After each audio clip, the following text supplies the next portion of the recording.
Hey, I'm back again. So here's a teaser, meaning I'm going to give you a little preview of something to come to keep you coming back. Okay, so you must have noticed behind me is my boyfriend Chris. He's not there right now, he's off on a smoke break. But often you'll see Chris sitting behind me. So I promise that soon there's going to be an episode called Who is Chris? Because I know you're curious. Who is that guy?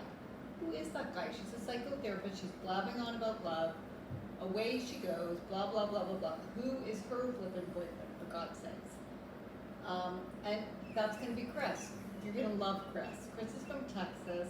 He grew up in a horse farm in this little town called Odessa, which is where Friday Night Lights was filmed originally. You know, you must love Friday Night Lights. It's about a football team. Chris was, in fact, a football player in Odessa, Texas. How does this relate to Eminem? Well, one of the things I'm going to talk about is hair in this video. Hair is very important. You could say hair has to do with sexuality. Chris has long hair, which is very unusual in a 50-plus-year-old guy. He's got this great, gorgeous hair. His mom was a hairdresser. I, too, was really praised a lot for having pretty hair. What do I think about that? Eminem has had all kinds of metamorphoses with his hair. Just notice the period from the early Slim Shady days where his hair was bleached white, and now he's got this hipster look with his beard and his very carefully calibrated stash and like kind of short hair.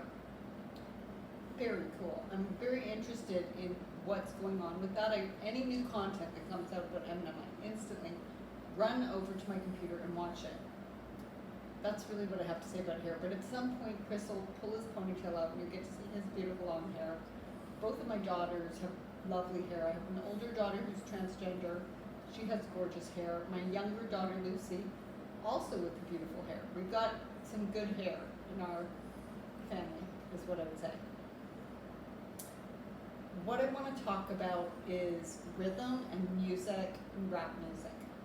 So when my younger daughter was little, we had to decide on dance lessons for her. And the big rage at that time was hip hop music. Everyone was putting their white little girls into hip hop music. Nothing wrong with that, right? It was very cool. But I decided to do tap dance for Lucy. Tap dance was not cool at that stage at all. When I had a 3 or 4-year-old daughter, no, people did not want their kids to do tap dance. But I think that actually tap dance is the original rhythm music.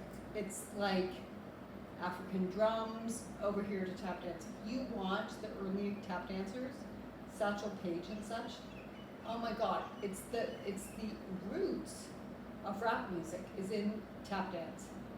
I wish so much that I could show you my older daughter tap dancing because she's kept with it for like 15, 16 years. And she studied at the Mark Morris Dance Center in Brooklyn with like people who tour the country, who are famous tap dancers. And she just has a natural quality about it. But if you did an MRI of Lucy tap dancing and you did Eminem rapping, I think you'd find a lot of similar patterns just in how they work. The illness that I have, MS, I'm not tap dancing inside. The mitochondria aren't talking. My mitochondria talked for a long time. I was a killer dancer back in the day, but I'm not anymore. But Chris, if we can get him to pull his hair down and dance, you're gonna die. He's a great dancer for a 50-plus-year-old guy. And Eminem, too, is a great musician for plus 50. His pipes inside his brain are working crystal clear. Everything's functioning. That's what we want ideally, is for our inner and outer to be reflective of rhythm and music. That's what we want, right? That's all.